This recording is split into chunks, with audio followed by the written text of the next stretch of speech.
Hey everyone, this is myself Venkatesh. I'll be hosting on behalf of Skilling. Thanks for joining in today. For those of you engaging with Skilling for the first time, we are an engineering upskilling platform focused on advanced technologies across domains like mechanical, electrical, electronics, engineering, etc. This webinar is brought to you by the enterprise business of Skilling. Our enterprise business focuses on employee training and upskilling across industries, including automotive, consumer electronics, ITES, across various verticals.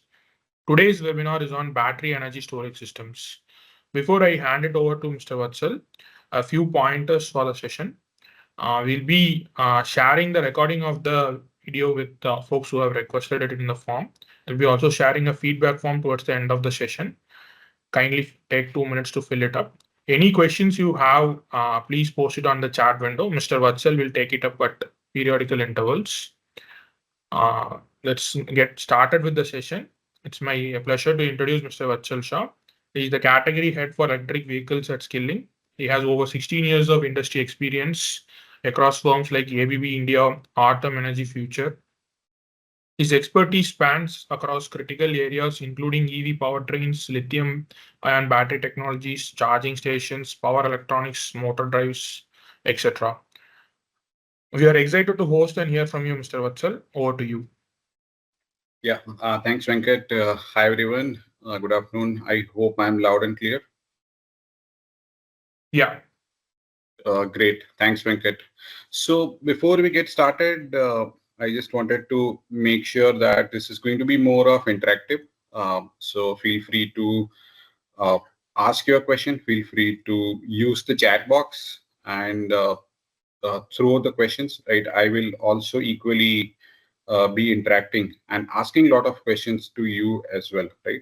So before we get started. Let's have an agenda, right, for this 1.5 hour. So today we are basically going to discuss about BESS technology, right? So we are going to have uh, the technological overview of battery energy storage system and how it is connected with electric vehicle technology and overall infrastructure, and what is happening at grid scale batteries, right? So within lithium ion battery, uh, it started from our uh, Mr. consumer Vatsal, goods devices. Yes, Venkat. yeah, sorry to interrupt. Can we have the full screen on slideshow? Sure, sure. So, so batteries have been with us for a quite long time, right? And basically, it's kind of we started with consumer electronics, right? Like our cell phone, and then uh, the battery is part of automotive now, right? So e-mobility or electrification of the vehicles, that is what is the next level of evolution that has already happened. We have already witnessed that.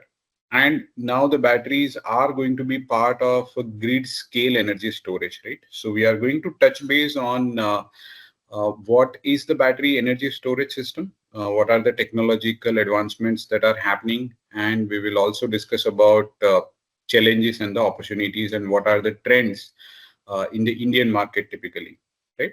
So let's get started. So this is divided into three halves, three parts. Basically, first is overview of technology. Second is on the application areas across the sectors, right? And what you can expect from a battery energy storage system, starting from small, uh, less than 1 kilowatt hour to 1 megawatt hour, right? So what kind of applications are there, and how EV plays an important role over here, right? And third is basically we are going to look at what is happening around, right? So let's get started. And uh, as a part of this webinar, I will not restrict myself to just uh, the presentation slides that I have prepared. I will be showcasing certain offerings, right, from a BESS players, right, or let's say one of the cell supplier, like for example, Samsung SDI over here, right? And we are also going to look at certain technical configurations of a container storage battery like this, right? So what are the technical specifications? So what you can expect out of this webinar is the clear understanding of the technology and overall idea in terms of how uh, the cells are arranged, what are the configurations, how the things looks like, what is a battery management system, what is a power converter system, right? And basically what is the architecture of a battery management system, right? So we are going to have a lot of references and lot of technical literature that will also be part of this webinar. Okay, so let's get started, and let's first understand about uh, the technology, right? So what are the types of BESS technology, right? And what is the primary element, right? So the primary element is a battery cell, and what are the different configurations that are existing? So these are the three sections we are going to look at one after another. So let's take a look at first uh, the electrical grid, right? Without any storage. So what is happening right now, right? And we have a few storage options as of now in our electrical grid. So at the moment, if you exclude the lower or the minimum storage elements in the grid, now whatever is the amount of power demanded, that is exactly required to be generated, right? Now this is what is a challenge of an electrical grid, right? So the challenge is the generation should match exactly what is the load, right? So for example, in my home, if I turn on a load, right, if I switch on and if I connect any consumer device, right, if I connect any load device to the grid, now the grid is supposed to provide the energy, right? And that much of energy has to be generated from the generating end. Now, only that much of energy along with the losses can be generated. So we can't actually generate more energy than what is demand. Now, that is one point. The other point is the demand, if it increases, and if we do not have enough amount of resources for increasing the generation simultaneously, we need to carry out the load shedding, right? We need to basically perform, uh, like we need to cut down the demand, right? So we can't really increase the generating demand simultaneously or dynamically, right? So dynamically, balancing the load, managing the voltage and frequency in the electrical grid is very tough task, right? And it is as good as a barter system. So why do I compare it with the barter system? So as on today, whatever is the demand, it has to match with the generation, which means if person A and person B are going to exchange with each other, right? Something, right? They don't have any medium of standard exchange, right? So they are going to uh, exchange, let's say person A is going to give something like food, and person B is going to give away person A some sort of, let's say, utensils, right? So this barter system, which was existing way back when the economy evolved, right?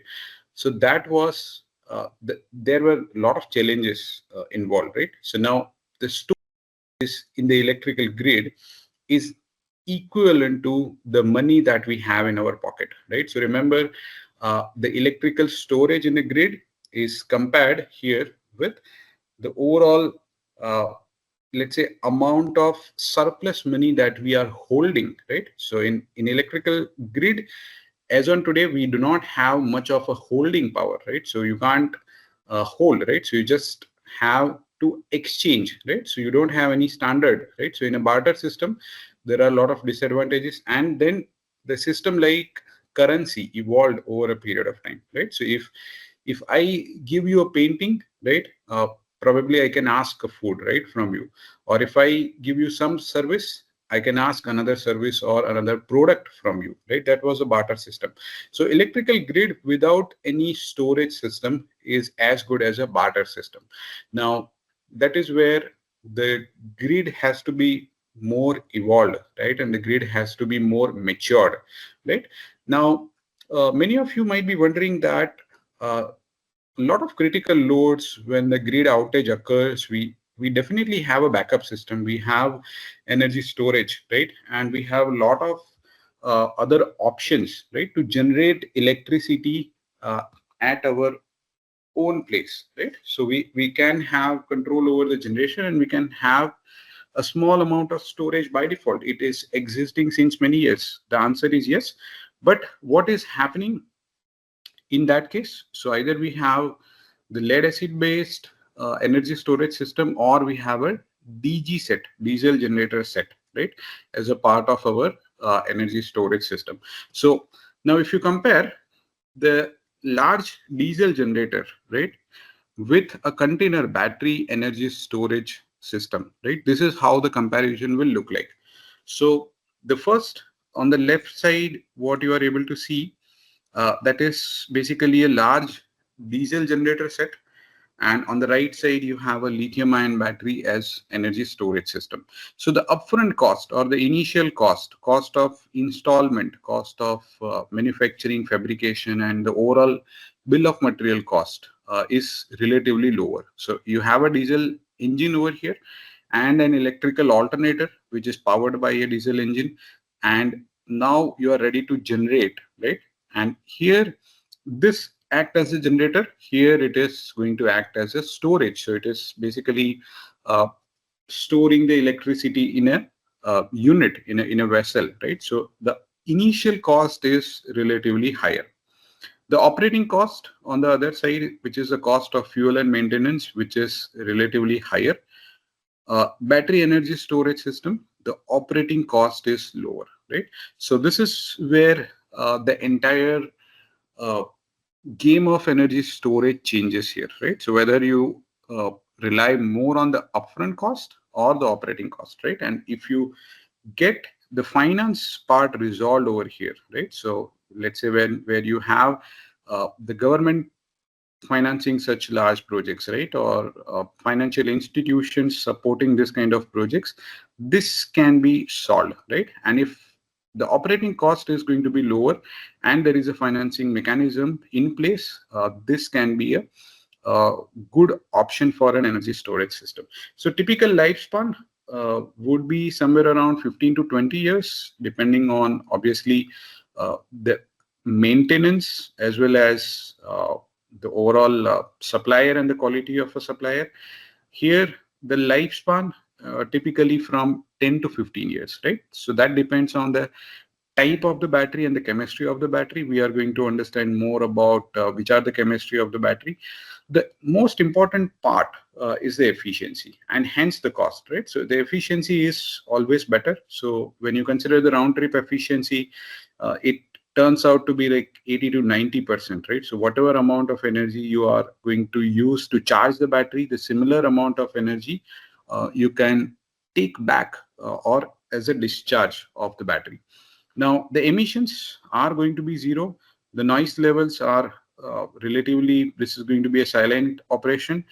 The fuel dependency, it is not dependent on the fuel, but it has to be integrated with the grid. So there has to be a mechanism where you can charge the battery before you are going to utilize it. The suitability is for industrial and high power needs. The suitability for battery energy storage system is at the moment more suitable for residential and solar power projects or clean energy projects. So this is the overall comparison of a DG set versus a battery energy storage system. Now, ignoring the fact that we're going to take a detailed look at the right side or the battery energy storage system, we are focusing more on a large scale energy storage system. So let's take a look at how much scale is a large scale, right? Now, here is a graph which gives you the idea in terms of the power level on the y-axis and the duration on the x-axis. So the duration typically from microseconds to few seconds to few minutes, hours, and weeks and the months, right? Basically, the power requirement varies from few kilowatt to gigawatts, right? So here, when you look at the small scale, large scale, and very large scale applications, right? So here you will understand more in terms of what are the applications in the light orange colors and what are the technology available in the dark orange color, right? So typically for microseconds, you have supercapacitors and flywheels, right? So flywheels are mechanical energy storage devices. Other than that, we have been already using pumped hydro storage, right? So pumped hydro storage is in place since many years, but look at this applicability, right? So it is going to be more feasible beyond certain megawatts, right? So the pump hydro storage units are already there, and there are compressed air energy storage systems as well, and then there are power to gas energy storage systems as well. But our focus for this webinar is going to be more on battery, which is going to cater to kilowatts of load as well as megawatts of load as well. And it is going to range from minutes to, let's say, couple of days as well, right? So it starts from the backup of a battery starts from minutes, and it can range from a few days, or let's say 20 hours or 30 hours kind of storage, and it is going to be there for few kilowatts, right, or less than 1 kilowatt to more than 100 megawatts as well, right? So the large battery energy storage systems can actually tackle the large amount of power for a variety of duration over here. So this is what is in terms of energy storage, where you have a power demand versus the duration of support. Now, when we talk about grid scale application for batteries, you need to understand uh, the similar thing, right, in terms of the technology, right? So now we have duration on the y-axis and the capacity on the x-axis. So when you are ranging from 1 kilowatt for up to 1 megawatt for couple of seconds, right, then supercapacitors are the best solution. Obviously, your UPS or your power quality enhancement device is also going to be there in the yellow color throughout, right? Which will be anyway using this lead acid battery or any other technology over here, right? So supercapacitors, flywheel, lead acid, advanced lead acid, followed by lithium-ion batteries, followed by sodium-ion batteries, and the flow batteries, right? So typically, the consumer electronics or at the residential load or critical load application where you have UPS, transmission and distribution, and the load shifting. Typically, these are the technologies which are used. The bulk power management is something where the lithium batteries are going to be evolved, right? And now it requires multiple such installation of, let's say, 1 megawatt each or 10 megawatt each, right? For example, in order to manage the even further power, right? So this is what is a system power rating versus the discharge time and the technology. So far we have been here in lead acid batteries, and there are advanced lead acid batteries where it is, let's say, valve regulated lead acid batteries and seal maintenance free kind of lead acid batteries, which are also there. But lithium ion batteries overall has covered a large spectrum, right? And it has covered large power rating as well as the duration. So that green part is basically what we are going to focus more on. Now, considering the fact that flow batteries, which can support for many hours, basically these are the batteries which are acting as generators, right? So the flow batteries are nothing but you need to supply the fuel, you need to supply uh, the material which is going to be responsible for generating electricity. So the flow batteries are basically the electricity generators. Now, the lithium batteries or lead acid batteries are acting as a storage, right? So the zinc chlorine, zinc bromium, or vanadium flow batteries are also one of the important technologies that are evolving, which can provide good amount of power over a large period of time. But at the moment, it cannot be compared with the existing solutions, right? So if I add one more column of flow batteries, the initial cost and the overall running cost both are high, and therefore it is not feasible at the moment. There are certain technology deployment and R&D level projects happening with the flow batteries. So I will take a pause here, and I would like to know a couple of things from you as participant. What is the primary comparison? What are basically the advantages of lithium batteries over lead acid batteries? So type your answer in the chat box. So what are the advantages of lithium ion batteries over classical lead acid batteries?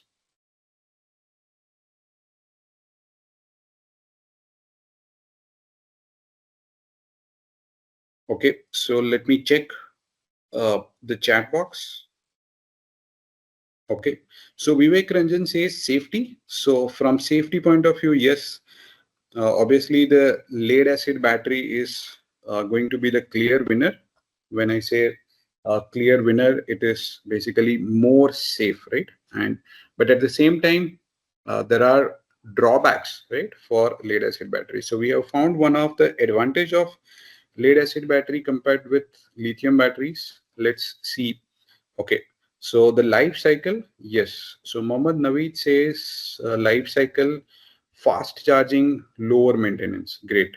So Jitendra, yes, I also agree with you. Basically, uh, the lithium batteries are providing much higher energy density, much higher number of life cycles, and it is going to be maintenance free, right? And hence the overall cost involved, right? That is also going to be drastically reducing, right? So when I say cost involved for a lead acid battery and a lithium ion battery, which one is going to be cheaper? So just type your answer in the chat box. So the overall cost of the energy storage project with lead acid battery, for example, let's say in your home you have a UPS system, right, where you have a lead acid battery and then you have a lithium battery. Okay, so which battery is going to be more cheaper and why? Okay, so type your answer in the chat box. Which battery is going to be more cheaper?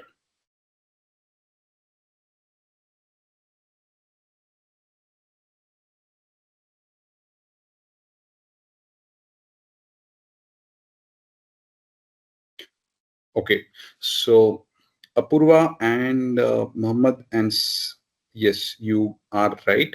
So the overall cost, lithium ion is going to be more cheaper, right? The initial cost of lead acid battery is lower, right? But when you consider the overall cycles, right? So let's say when you consider the number of cycles, so here when you consider higher number of cycles, so the number of replacements are higher. And when you consider the overall life cycle of a lithium ion battery, right, it is going to be better, right? So what I'm trying to say here is the cost of the battery energy storage as an entire system. Now that is going to be dependent on what is the life, right? And basically, right, what is the cost? Okay. So the number of life cycles for a lithium ion batteries are typically 2000 cycles, right? So let's say lithium batteries are going to work for 2000 number of charge and discharge cycle, full charge and fully discharge. Now, on the other side, lead acid batteries are going to be somewhere around, let's say 400 cycles, right? So this is for lead acid battery. This is for lithium ion battery, right? Now, every 5 times, right? So basically, you need to replace lithium ion battery one time for every 5 replacement of lead acid batteries, which means the initial cost of the lead acid battery should be 1/5 of lithium ion logically, which is not the case, right? So now the price difference between the lead acid and the lithium ion is in such a way that it's not the ratio of 1/5, right? It is usually the ratio of 1:2.5, 1:3, right? Not 5. And hence, the higher number of life cycle lithium ion battery is going to be overall cheaper, right? So I hope you got this point. If there are any questions or any further clarifications required, feel free to ask. Okay, so now what we have compared with, uh, okay,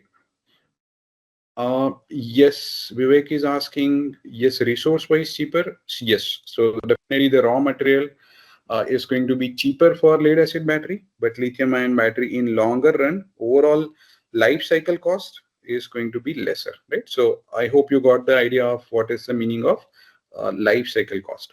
Okay, so let's get into the next understanding of uh, the overall comparison of various battery chemistries, right? So let's say first is a lithium ion, the second one is sodium ion, then comes the flow battery, the nickel cadmium, and the lead acid, right?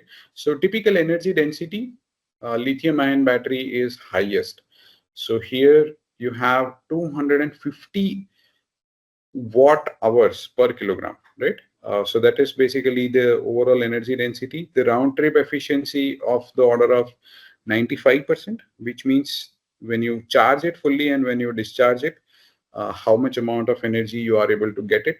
Sodium ion battery, which is still under the pilot stage or research stage, right? It is obviously going to be cheaper, but overall, uh, the cost is going to be higher comparing with the volume of manufacturing at the present, right? So the life cycles are also, it is going to be third, and it is second in terms of round trip efficiency, second in terms of overall energy density. Flow batteries are equivalent to the sodium ion in terms of energy density and round trip efficiency, but the number of life cycle or the overall lifespan is going to be lesser. Nickel cadmium is both in terms of energy density and lifespan less. The lead acid is coming as last, right? So now the lead acid batteries are being upgraded with the better lithium-ion batteries. And this is where the energy storage comes into picture. So we are going to focus more on lithium-ion battery here, and let's understand more on which are the chemistries available and how the energy storage system configuration will look like. Okay, so let's understand first what is a BESS, right? So let's say you have a grid and you have a load, right? So these are the two ways to look at the entire system. So when you look at the entire system, you can divide it in simple two things. One is the load and one is the source, or let's say you can assume the grid consists of a lot of generators, right? And there are transmission systems as well. So load and the source are basically the two elements in any grid, right? Now there are two configurations. One is a AC coupled BESS and one is a DC coupled. So let's have a look at both of them one after another. So AC coupled BESS is going to look like this, right? So where you have a solar panel and you are generating DC power, and there is a MPPT charge controller, and there is a solar inverter, which is grid connected inverter, and that is going to feed the grid, or it can feed your load, right? Which is your residential load, for example, here. It can be commercial or industrial load as well. So it can be any load, but usually our grid is AC, right? So all the loads will be operating on the AC supply. So this is where you have the AC coupled system, where you have solar panel which is coupled with the separate solar inverter and power converter systems, and you have a battery energy storage which is also coupled with the bi-directional AC DC charger as well as DC AC inverter. So this particular block is basically the bi-directional device which is going to be responsible for charging as well as discharging the battery.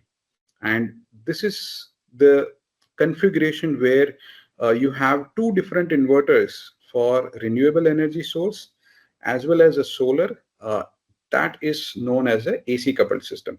So it is more suitable for an existing solar plant where you want to add the energy storage, right? And typically what is going to happen if you want to store the extra energy of the solar panel into the battery, right? Okay, so let's imagine a scenario. You want to store the solar panel power output, right, into the battery.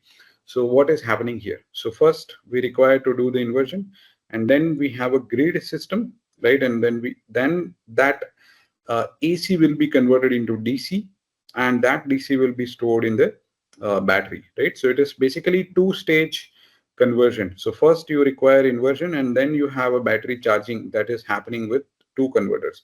So there are too many conversions, right? And that is going to result into lower system efficiency and higher upfront cost, because there are more number of power converters being utilized over here. So this system, this is a very simple layout, but if I show you a more detailed layout in terms of right now we don't have any system transformer, or we are not looking into how the things are going to be managed from energy management point of view or energy monitoring point of view, right? So if I show you next level of schematic, it will look like this.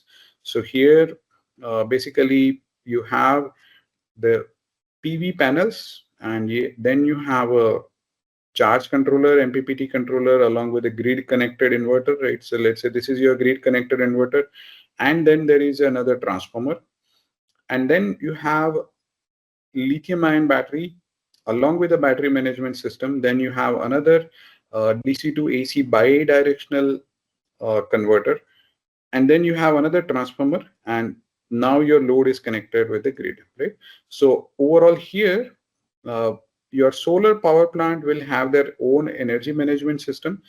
The battery will have their own battery management system, and they will have their own communication architecture, and it is going to be separate, right? So the AC coupled systems are going to be more considered as a separate system. So your solar system is separate and your battery is considered as a separate. Now, any guess what can be the DC coupled system? So what will be the configuration for a DC coupled battery energy storage system?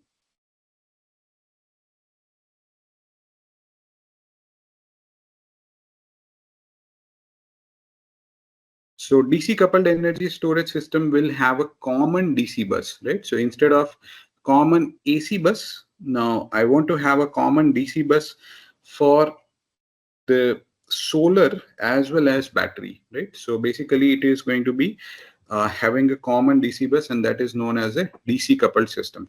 So DC coupled system will be looking like this. So where you have solar panel followed by a DC-DC converter, followed by the battery, and then a central inverter, which is connected with the grid as well as the load, right?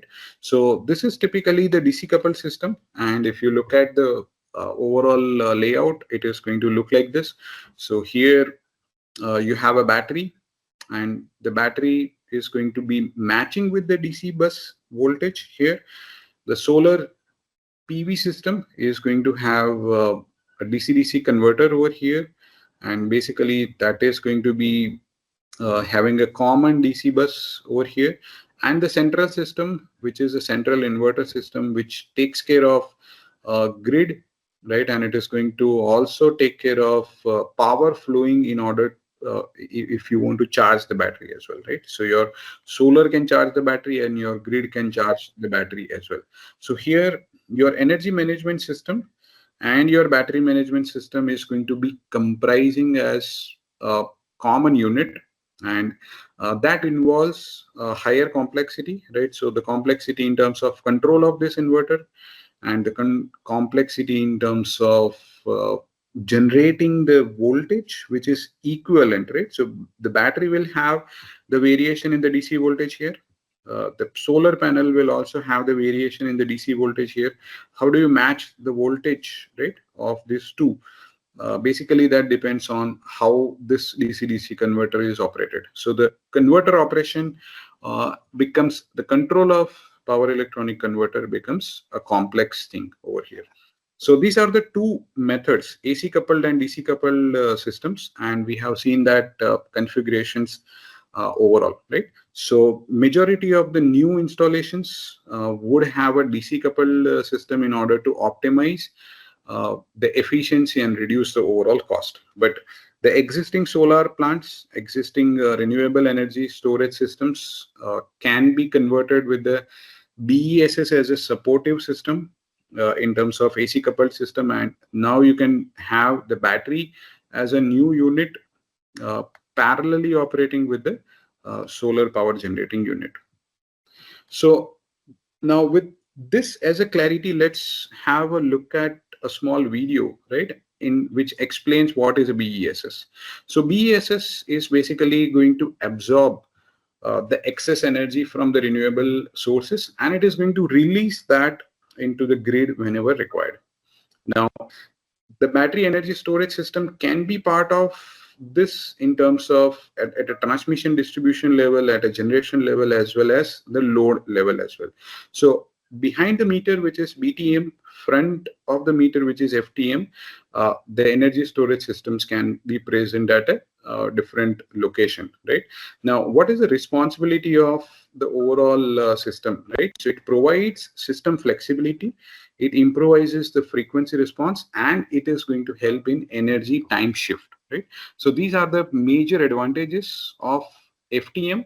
Now, energy storage system in BTM will have the backup power, the self consumption, and it is going to also give you advantages in terms of bill management for the time of usage of energy. So what BESS consists of? So it will have a battery energy storage system. So what is a battery management system inside a BESS? So here you will have different modules, and there is a module level battery management system, string level battery management system, and a master BMS. So this is a three-layer architecture of a battery management system, which helps you in balancing temperature regulation and fault detection and isolation. So it will have all this monitoring in terms of temperature, smoke detector, etc. And it will also have a thermal management system. So it will do overall performance check, and it will monitor the temperature as well. So battery energy storage system inside a container will have its own HVAC system as well. So in order to maintain the temperature of battery units, it will have fire safety systems as well, fire suppression systems as well, right, as a part of energy storage unit. Now, the power control system in the yellow color over here is basically the uh, matching the voltage and the type of the power. So whatever is your grid voltage, frequency, and the power demand, that will be converted from AC to DC and DC to AC. So power converter system in general act as both charger as well as inverter, right? So it is going to be acting as both charger and inverter as one unit, and that is why it is called as a power converter system. So this is the overview of BESS in terms of simple terminologies. So now with these terminologies are clear, let us understand what is the role of an electric vehicle here, uh, and how the grid can be more reliable, more cleaner, and more resilient, right? So, so this is one such simple understanding of the BESS, right? And let us take a look at uh, what are the raw materials, right? So what exactly goes inside any energy storage system? Okay, so before we get into this, before we get into a large scale energy storage, let us take a first look at a small scale energy storage.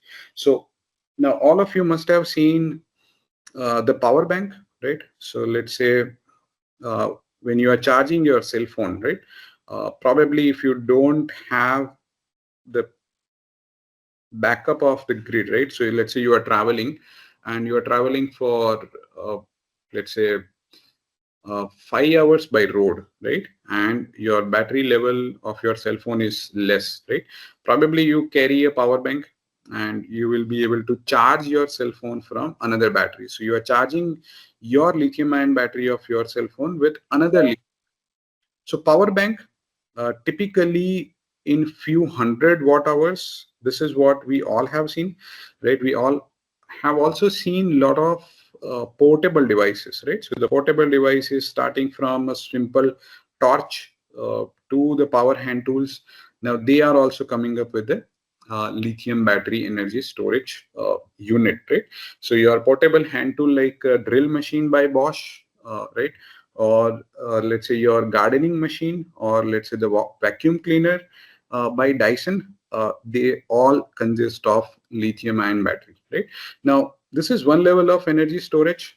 Now, typically the two-wheelers and three-wheelers, which are electrical vehicles, they will be having somewhere around a few kilowatt, right? So let's say it starts from, let's say, 2 kilowatt hours to typically uh, 12 kilowatt hours or 15 kilowatt hours, right? So this is what will be the energy storage level, right, for the vehicles, or the automotive industry, which is divided into two-wheeler and three-wheeler, right? Now, typically the four-wheeler application and let's say the large commercial vehicle or bus and truck, that ranges somewhere from 25 kilowatt hours to as high as even 150 kilowatt hours, right? And maybe the bus can go as high as even 500 kilowatt hours as well, right? So these are uh, the four-wheeler and commercial vehicles, right? Basically, that kind of energy storage system.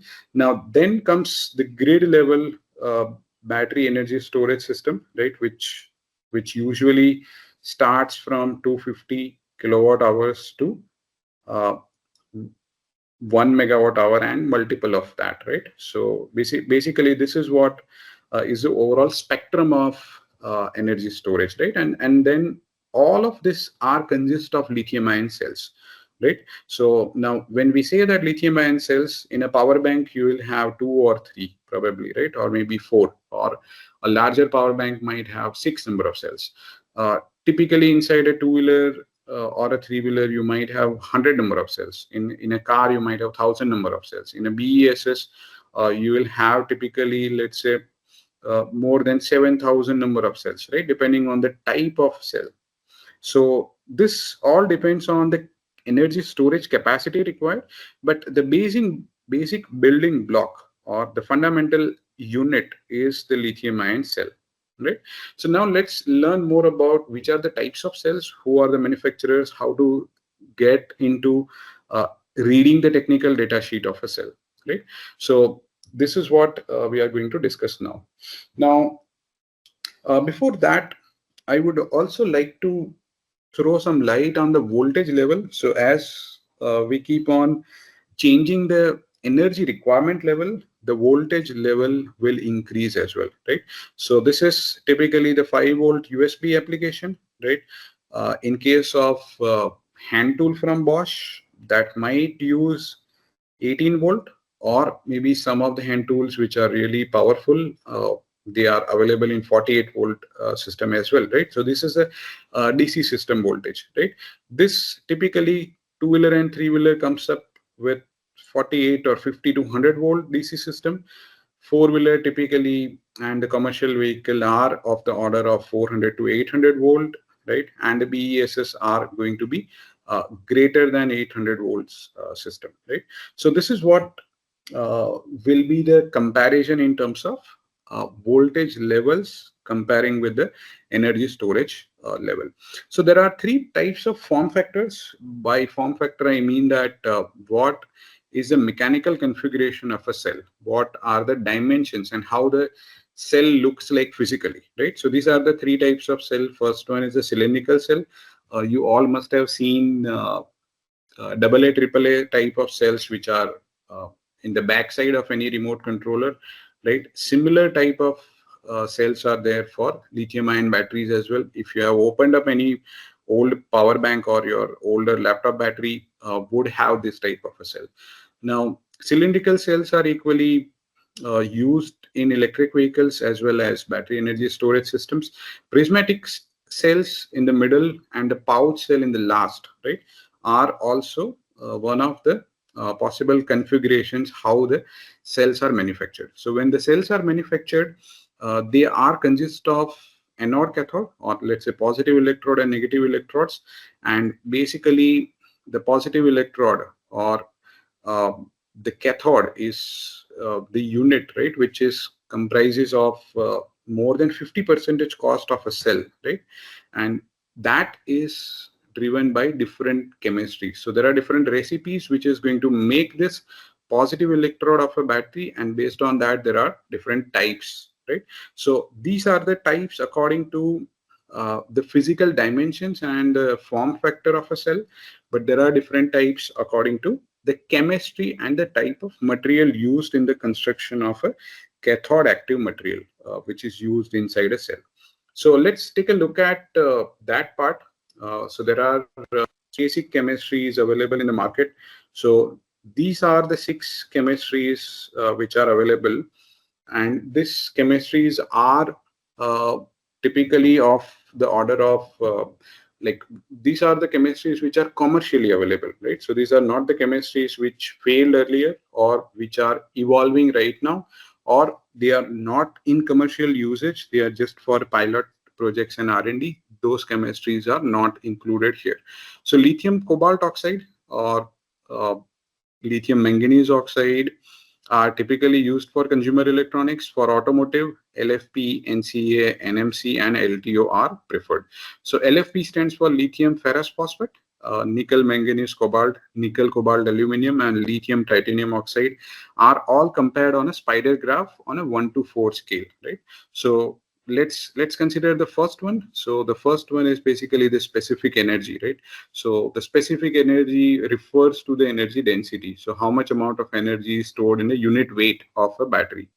Now that uh, is higher, or 4 out of 4 for LMO, LCO, NCA, like nickel cobalt aluminum and nickel manganese cobalt. Now similarly, if you compare all 6 parameters, larger the blue area, uh, or the coverage of the blue area, higher are the chances, or higher is the feasibility of that chemistry to be deployed in a project, right? So, and naturally the lithium ferrous phosphate and nickel manganese cobalt are 2 major chemistries right now, which are basically occupying the larger area over here. So the specific power, 3 out of 4, lithium ferrous phosphate, 4 out of 4. Most safe, better performance, higher lifespan. So lifespan comparatively reduces here for NMC, the safety. The overall cost or the futuristic cost here, because of the use of cobalt, is going to be drastically less, right? So the overall cost for lithium ferrous phosphate is going to be drastically lower compared to the nickel manganese cobalt, right? So these are the overall comparison, and there are certain chemistries which are existing, which are really high performance, higher life cycle, and more safe, but it is going to be very costly and very low energy density. So these are typical comparison areas in terms of lithium ion chemistries, right? Based on the various uh, materials used in the construction of a cathode active material. Okay, so with that, I will take a pause. If there are any questions till this point of time, we can uh, take that, right? And then move forward with the next topics. Okay.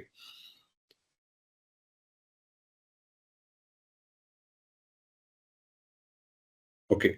So Sharat was asking how lithium ion technology is eco-friendly. Great question.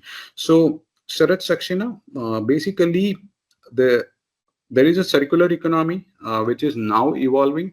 So let's say when we are talking about lead acid battery, for example, I'm assuming your question was from this slide, right? When we are talking about eco-friendliness, right? So the eco-friendliness in terms of uh, lithium-ion battery, the question is why lithium ion is considered as eco-friendly, right? So the reason is the circular economy, right? So when we talk about lead acid batteries, it is most eco-friendly as on today. The reason why is when you go and replace your starter battery of your two-wheeler or a four-wheeler, right? You must have seen there is some exchange price involved, right? Because the person who is going to buy the used battery, they are going to reuse it for specific purpose, right? Or they are going to extract the material out of it, and it is very easy to reuse for manufacturing of new batteries. Now, the same is going to take place with the lithium ion, and lithium ion are also going to become more eco-friendly, right? And with when it comes to eco-friendly, it is all about how much effort we are putting in order to manufacture a cell, right? So it is all about like how much mining effort we are putting, how much material we are extracting from earth, right? And how we are going to recycle or reuse it, right? So we are going to discuss that recycle and reuse part very soon.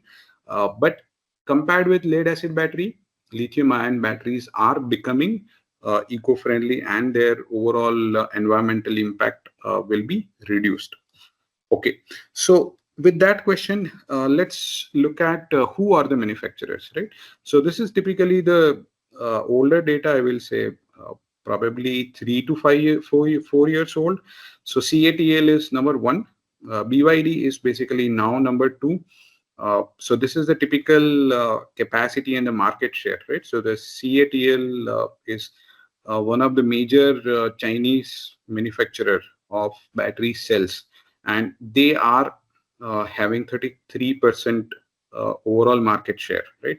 Followed by BYD, which is basically the company started as a cell manufacturing company or a battery technology company, and then they enter into vehicle manufacturing and other components as well. Now, LG, LG Cam, Samsung SDI, and Panasonic, the large players, right? They have been uh, followed by the top two, right? So CATL and BYD are the top two, and majority of the suppliers are either Chinese, Japanese, or South Korean, and this is where the global battery manufacturing landscape look like. In India, people have started working on it. There are around 3 to 5 manufacturers as on today. They are already manufacturing cells, but majority of them are located in China, Japan, and South Korea.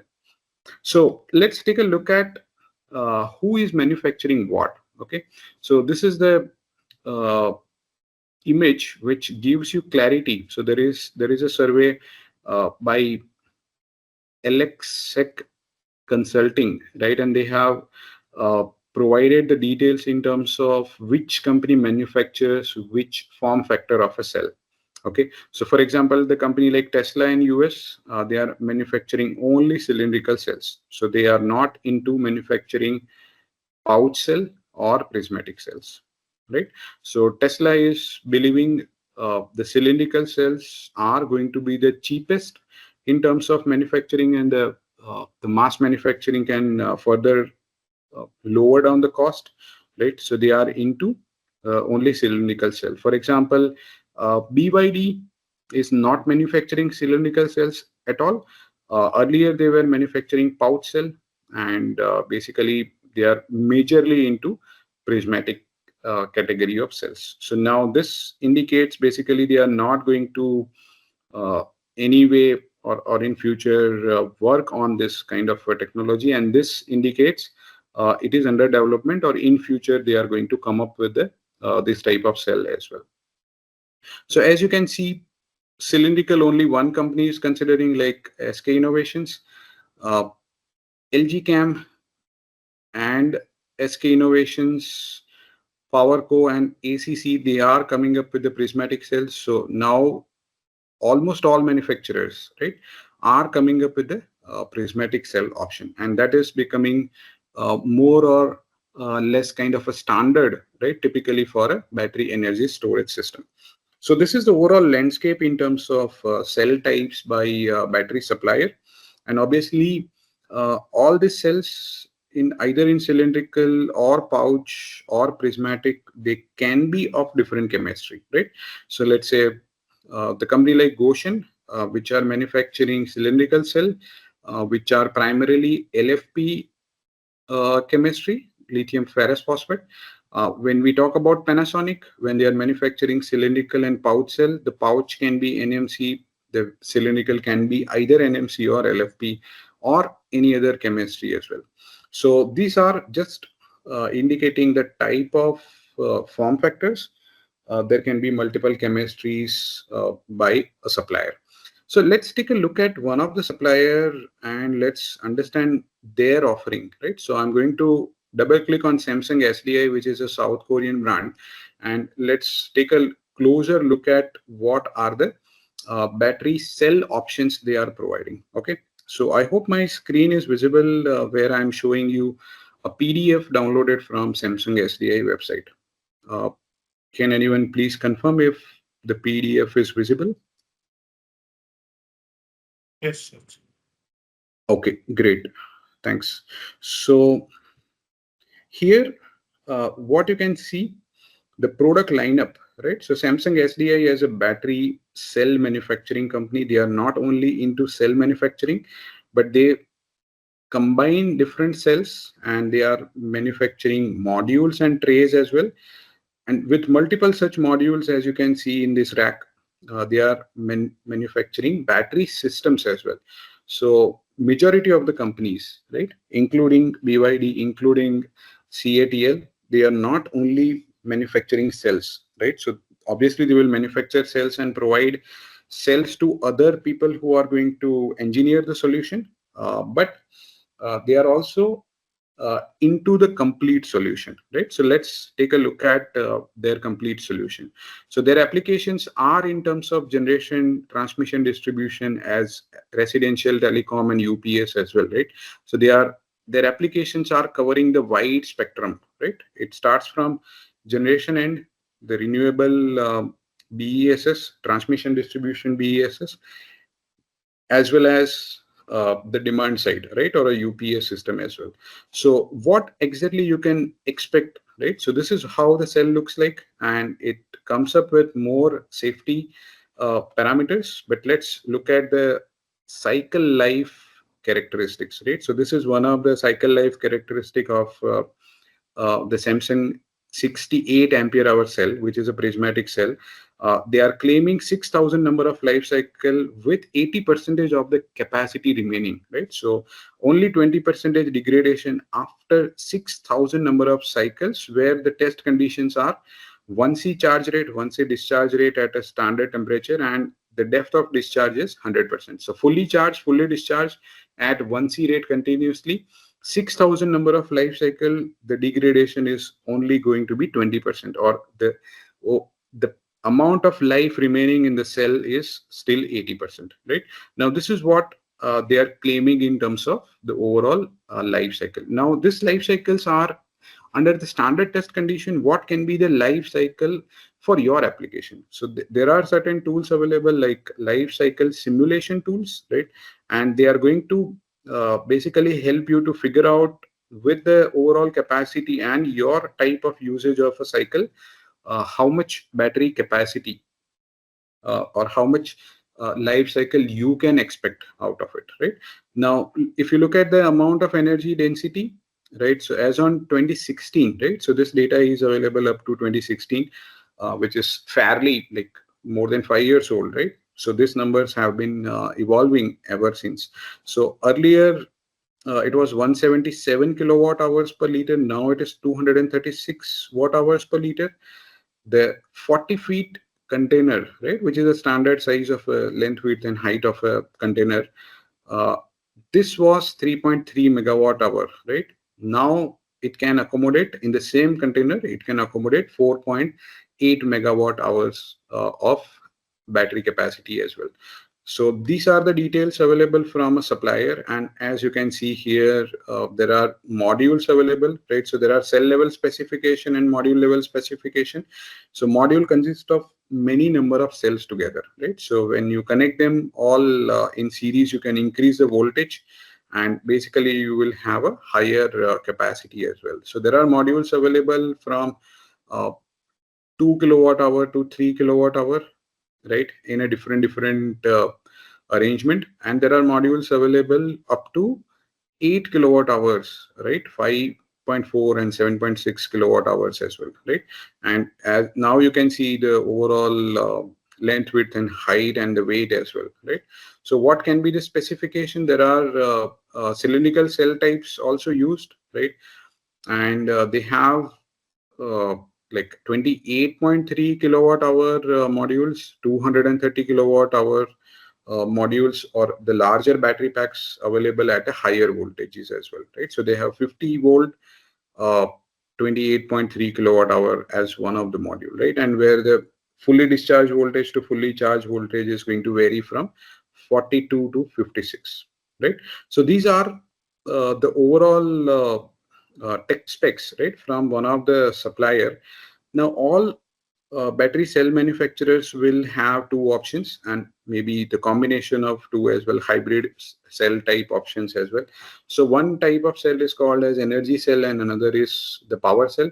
So the energy cell is basically where you will have a higher energy capacity but lesser power output, right? So you can charge discharge at half of the C rate, zero point 0.5 C rate power output can be there, but longer duration. So this is the energy type cell, which is very popular for BESS application, where your power is limited to half of the C rate, which means the 1 megawatt hour capacity cannot deliver 1 megawatt power at, right? It will always deliver up to 500 kilowatt, right? So 500 kilowatt will be delivered from 1 megawatt hour BESS. Now that is where you can consider it as a half of the C rate. Now, there are hybrid cells, which are basically the mixture of energy and power. They can be charge and discharge at 1 C rate. And there are power cells, but their energy capacity is relatively lower, right? So there are cells which are available 94 ampere hours, 68 ampere hours. There are modules available 24S 1P, 22S 1P, right? But their overall energy output is less, right? So here in the similar container, you will be able to feel uh, only 3.2 megawatt hours, right? So these are the overall comparison in terms of SDI solutions, and I hope this is very uh, uh, clear now, right? After looking at the tech specs. So now this is a entire technical specification of a container. So what is that container system? It is going to be around 800 to 900 volt, right? And typically the system voltage will be like this, where your cell configuration is 240 cell series and two parallel, right? And then the overall kilowatt and the kilowatt hour, right, are also mentioned, right? So the energy and overall power levels at uh, uh, rack level, right? So this is basically one of the rack, right? So which we were talking about earlier. Uh, yeah, so this is one of the rack, and then now in your BESS you will have multiple such racks overall arranged. So that is how the configuration looks like, right? So now uh, typically, yeah. So these are the overall uh, arrangements, right? And the better life cycle, higher energy density, faster charge discharge rate is what they have introduced after 2016. And this kind of batteries are promoted for BESS application. So this is about BESS application. I would like to show you one arrangement or one of the video basically which will give you idea in terms of what is inside a BESS, right? So this video will give you idea in terms of what is inside a battery energy storage system. So let me just uh, play this, and then you will understand in a better way how it looks like, right? So here what you have seen so far is in a rack there are multiple cells, right? So these are the cells which you are looking at, right? So there are multiple cells which are stacked together. They will be connected in series and parallel, and there is one rack or one of the module, right? So every module will have one battery management system electronic board, Now there are multiple such racks, right? And every rack will have one power converter system, right? For example, so there is going to be a centralized power converter system and a DC-DC converter. It may be separate or it can be combined into one unit, right? Which can be like, let's say, 210 kilowatt, for example, in this case. So this is a video by Sungrow, right? And Sungrow is basically one such company, manufactures BESS entire solution. So for the entire 20 feet container, what it goes inside is multiple cells to modules, module to rack, and multiple racks finally results into the entire energy storage system.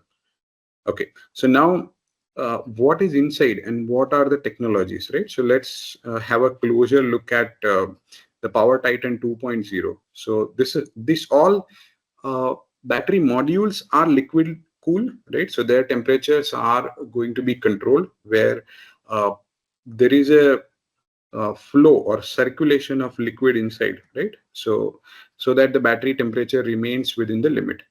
The power converter system for every rack is also liquid cooled, right? So that their performance is going to be enhanced. So this is an entire liquid cooled system, and that requires certain HVAC, that requires certain extraction of heat, right? And this can be done centrally, right? So this is how all the channels will be connected together, right? And that is how your overall temperature gradients, right? What you see over here is uh, some of the units are 30 degrees centigrade or 45 degrees centigrade. Some of them are 27, 23. So now after this cooling added, they are going to be more uniform and at a better temperature. So what is inside the battery management system? So there is a cell monitoring unit. Uh, Let me go back and show you how exactly. Yeah, so there is a cell monitoring system, and there is a battery system level controller, and the overall power converter system. They are going to be they will work integratedly, right?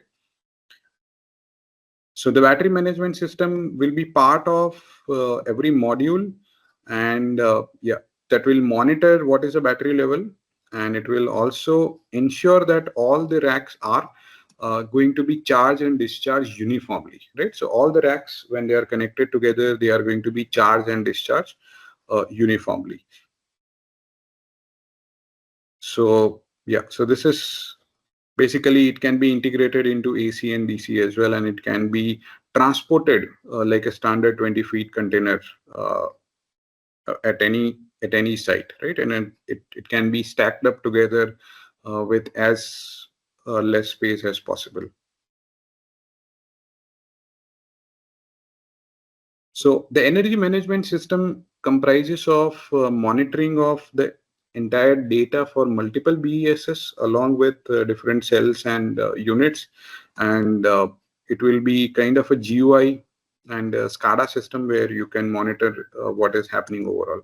Now the availability. So let's say if there is an issue with one of the rack, right, overall here, so where this is 90% and rest of them are 80% battery level. Now what can be done? So this module will be out of operation, right? And the remaining modules will work with a lesser capacity. So let's say there are 10 racks overall. Now one of the module is going to fail. That particular rack is going to be out of service, out of order, and that itself is not going to be part of any charge and discharge further, right? And it will be isolated. So this can be isolated, and based on that, the remaining racks or the remaining different modules connected together, they will work as a single unit. Now the unit which is not working properly, right? So you can figure out which particular module has the issue.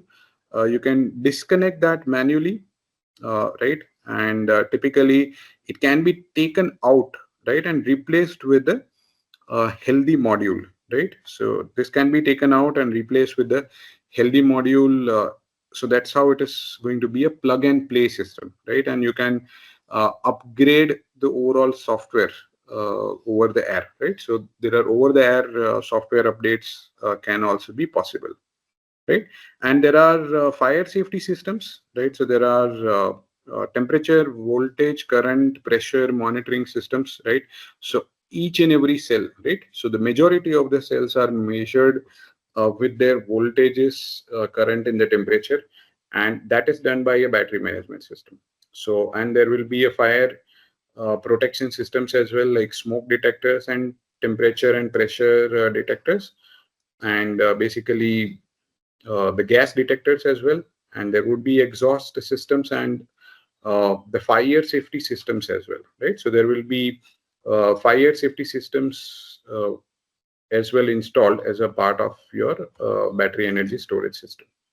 So yeah, so even under the any operating temperature, which is ambient temperature, that can be adjusted, right? And this can support the grid at any point of time, right? So it can support the transients during the grid, and it can also support the black start of your entire grid, right? And it can also work as a microgrid as well, or as a standalone energy generation as well, right? So this can facilitate the quick recovery of local grids, right? And this can be very helpful at a grid level energy storage system.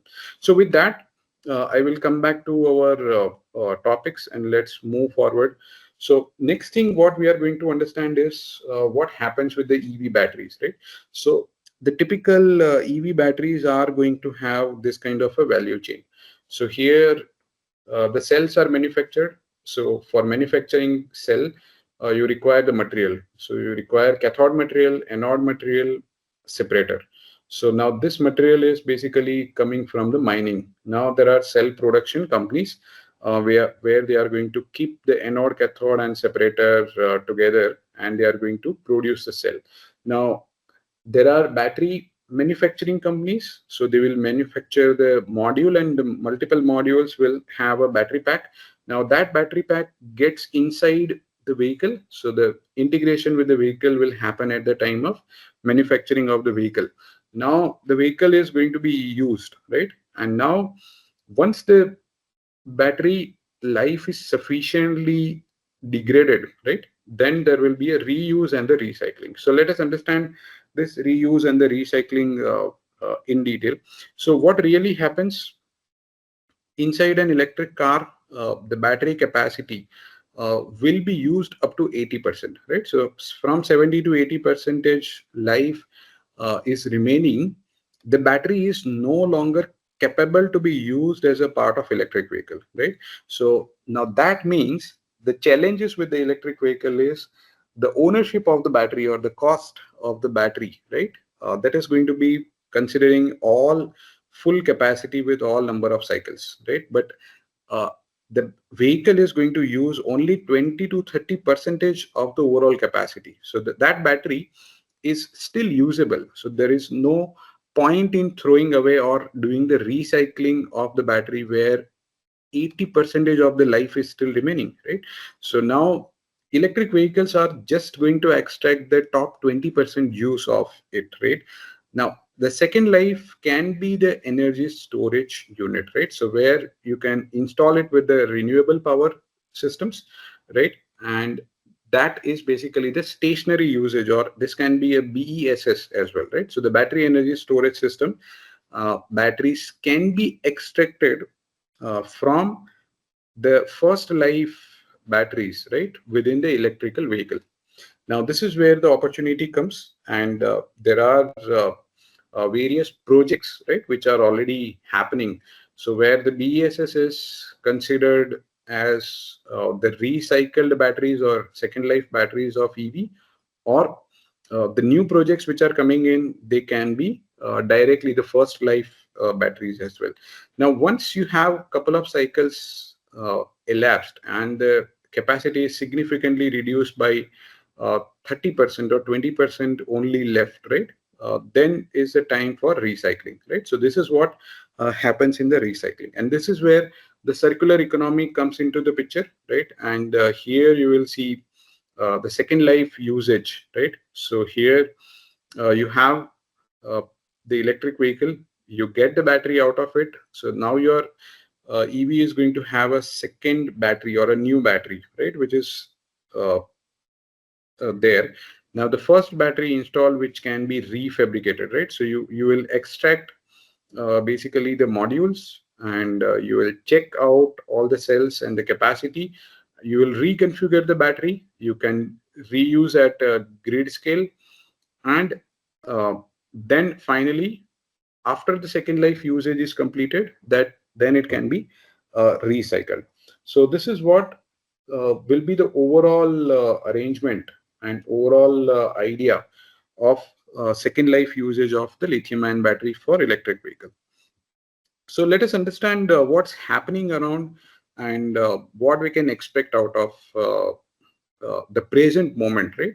So are there any projects related to uh, using the old batteries of an electric vehicle and making a BESS out of it? Yes, there are a few pilot projects, but majority of the BESS are freshly new batteries manufactured from a cell manufacturer.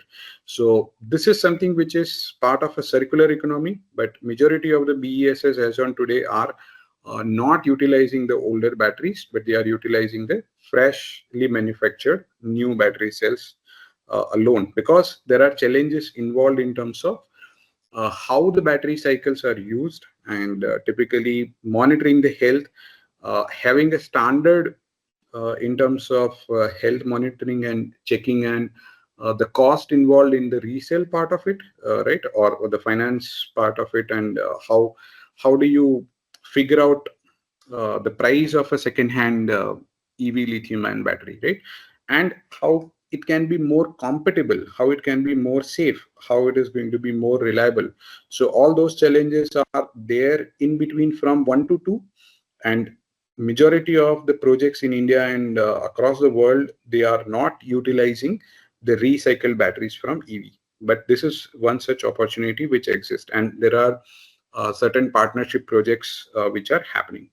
So let us understand more in terms of uh, what is happening across the world, right? So as on today, 2024, this is basically the data published by Visual Capitalist, right? From the data which is available by Benchmark, right? So Benchmark Minerals and Visual Capitalist, basically they have published this detail. So China, as on today, is number one, where they have 215 gigawatt hour of capacity, 82.1, right, which is basically the second one by US, followed by UK, Australia, and so on. So these are the countries and their installed capacities of gigawatt hours, right, in terms of battery storage units, right? So these are the BESS container batteries which are installed in US and China currently as on 2024, right?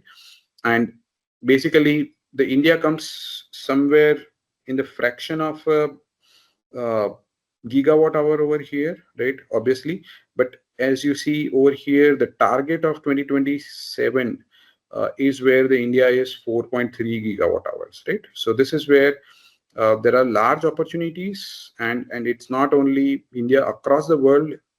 Typically, the Australia, UK, uh, the other countries which are not having very matured power system or electrical grid in place, right? So those are also evolving in terms of energy storage from a renewable energy uh, uh, sources. So this is what is happening. This is one such post I got from standalone BESS standard tracker from one of the post by India Energy Storage Alliance. So let me take you through this quickly, right? So I have it opened. Let me just open that. So in India, what's happening typically is given by this report, right? And what is the price trend? So typically April 2022, 2023, and 2025, right? So there is a more than 60% drop in the overall pricing, right? So this is a bid price in terms of lakhs of rupees per megawatt per month, right? And this is where you get the 30% VGF support, right? And these are the projects, right, which are happening, right? So there are projects in various electricity boards. For example, in Gujarat, it's Gujarat Urja Vikas Nigam Limited, right? And there are multiple phases out of it, right? So this is one summary report that I found very handy in order to understand what's happening in the BESS space. So, uh, so what is operational, right, in terms of total? So 28 gigawatt hours is uh, typically the plan, right? And what is awarded, right? So is around 5.1 gigawatt hours. What is under construction is zero point 0.5. The tenders ongoing, right? And the tender notice or cancelled on hold, they are also added over here. So what are the types of tender, whether it is engineering, procurement, construction, or uh, build, own and operate, and build, own and operate and transfer to the utility. All those capacity, right, or the tender type are also mentioned over here, right?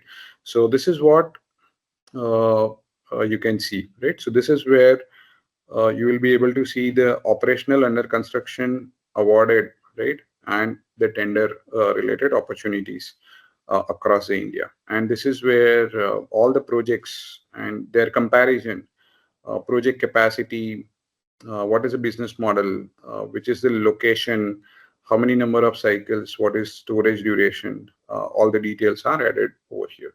So with this, I will take a pause here, and if there are any questions or if there are any doubts, we will keep this session open for any Q&A.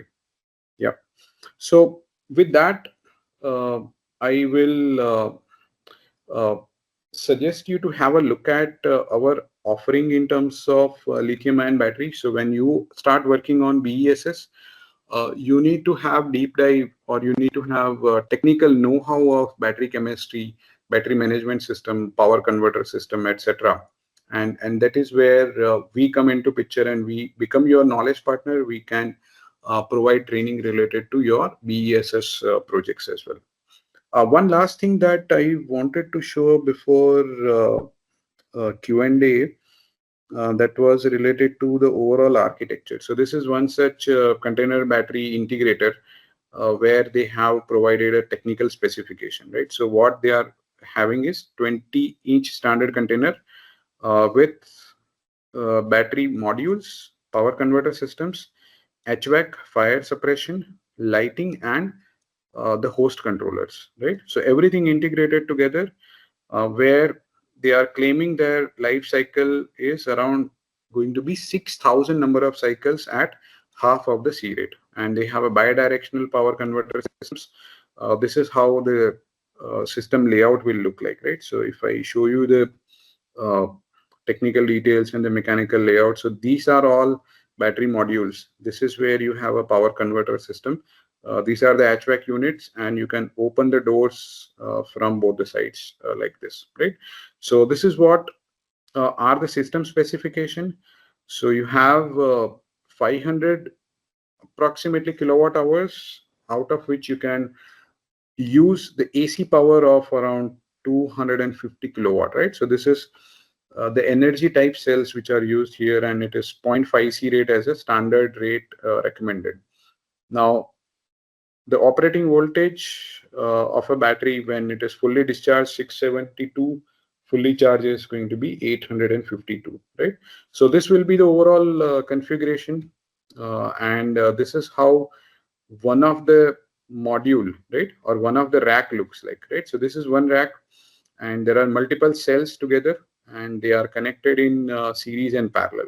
So the cell configuration is 240 cells, two parallel, right? So now when you consider one of the cell is, let's say, 3.2 volt or 3.3 volt in lithium iron phosphate configuration, and there are 240 cells, right? Now that gives you 792 volts, right? Now the 792 volt is going to be the overall system voltage, and when you multiply 180 ampere hour 768 volt, you will end up in one rack of 138 kind of a kilowatt hour, right? So yeah, so these are the battery module and pack level specifications, right? So this is how typically it looks like: internal CAN communication and RS485, the maximum charge and discharge uh, configurations, and how many number of racks are there, right? So there are 4 racks typically, right? And what is the cell maximum voltage and the standard charge rate and the discharge rate, the battery management unit, where is that connected, right? And what is the architecture of a battery management system, that is also given here. So yeah, this is what is a diagram that I wanted to show you. So all the cells as a part of your module, there is a module level battery management unit. At a string level, there is something called as a string BMS, or string battery management system. So this is battery management system level 1. This is battery management system level 2. And there is a master battery management system, or the remote terminal unit, right, where you will have a master BMS or a master controller. That is basically your third level. So this is how the 3-level battery management system will look like. And these are the functions, right? So cell voltage monitoring, passive balancing, CAN communication, temperature, broken wire detection.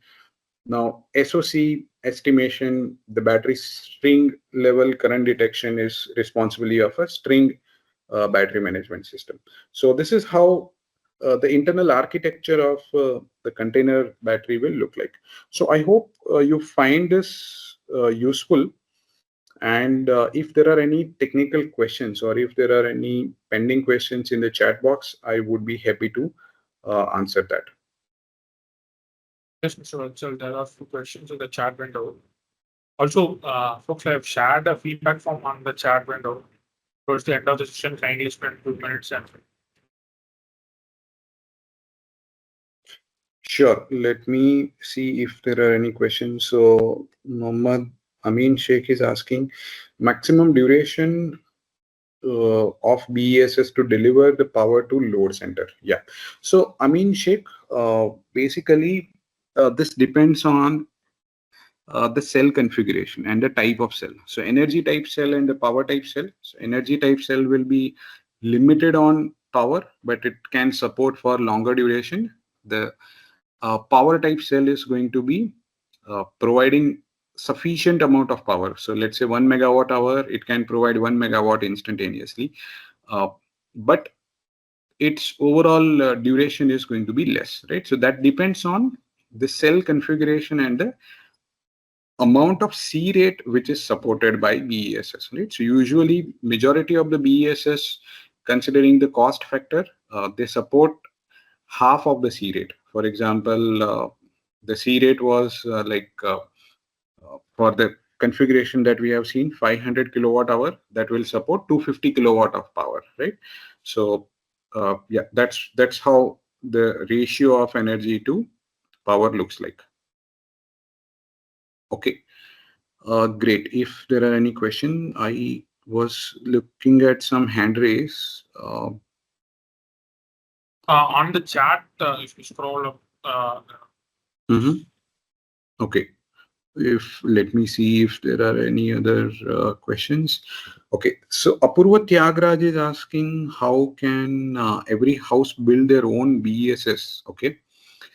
Yes. So Apurva, basically, yes, it is possible. So that is basically called as a residential battery. So there are players in the residential battery. So nowadays, if you have seen, like during the IPL match, you must have seen prismatic cell in the Leafguard UPS, right? So the Leafguard is coming up with the prismatic cell home batteries, right? So the home batteries are happening.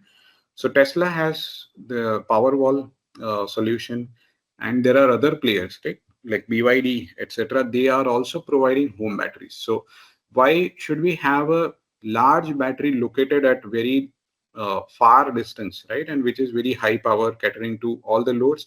Why can't we have scattered batteries or small batteries, which is at the load end? Yes, so that is also possible. So the residential batteries or home batteries are happening, and there are players who are going to take care of that, right? So there are installations happening in terms of off-grid and battery support, solar uh, rooftop plants along with the lithium batteries. That is also happening. So that is quite possible. Okay, great question, Apurva. Let me see if okay. So Sanjay Kavale was asking about what is LTO. Okay, great question. Let me show you something interesting for lithium titanium oxide. So LTO stands for lithium titanium oxide, and this is a super chemistry, right? So if you look at uh, Toshiba supercharged ion batteries, right? So these are basically the lithium titanium oxide chemistries. And if you look at their battery cells, so these are all prismatic cells. And if you look at their technical product information of uh, let's say high power cell, right? Or let's look at high energy cell. So here, when you look at their high energy cell, so they have three types of cell: 20 ampere hour, 23, and 26, right? So that you can basically work on any kind of a project, right? Or any application, right? So here, if you look at that cycle life characteristics, 20,000 cycles, right, with 70% capacity remaining. So this type of cell is superior in terms of performance for number of life cycle. So 20,000 number of cycles with only 30% degradation, with higher charge discharge current, which is usually 3C charge, 3C discharge, right? Now, this is going to be a tremendous performance, but that comes up with the cost and the poor energy density, right? So here, if you look at their charging also, this becomes like 0 to 80% charging in 6 minutes, right? So that is possible for this type of cell. But if you look at this energy density and the cost, these numbers are relatively very, very low. So right now we are looking at 89 watt hours per kilogram. Uh, Basically, the lithium ferrous phosphates are available at 1/10 of a cost of this, with more than 250 watt hours per kilogram kind of energy density, right? And this is where uh, deploying such high performance battery in a in case of BESS, that is going to be very, very challenging, right? Considering the cost, but at the same time, if you are getting the performance, that would be something which you need to evaluate, right, as a overall product, right? So let's yeah. So if you take a look at this, there are high power type of cells as well, right? But there also the overall energy densities are uh, lesser, right? So uh, as a company, Toshiba, they are also promoting the energy storage systems, right? So they have a lot of technical details, right, and lot of technical information available in terms of like what kind of systems they are providing, right? So they are providing not only for automotive and hybrid vehicles and commercial vehicles, but they have a container energy storage systems also, right? So they have a container energy storage systems, and you can learn more about this from this particular link. Yeah. So I hope that was clear what is LTO, right? So that is lithium titanium oxide. Okay. So yeah, thanks a lot everyone for asking those questions. Okay. Thanks, Mohammed. Yeah. So over to you, Venkat for concluding remarks, and let me know if there are any other pending questions. Thank you. Thank you. So that's it, guys. Please take a couple of minutes to fill the feedback form. We'll share the recording of the session via email to you. If there are any remarks you would like to share, please share so on the feedback form itself. Thank you.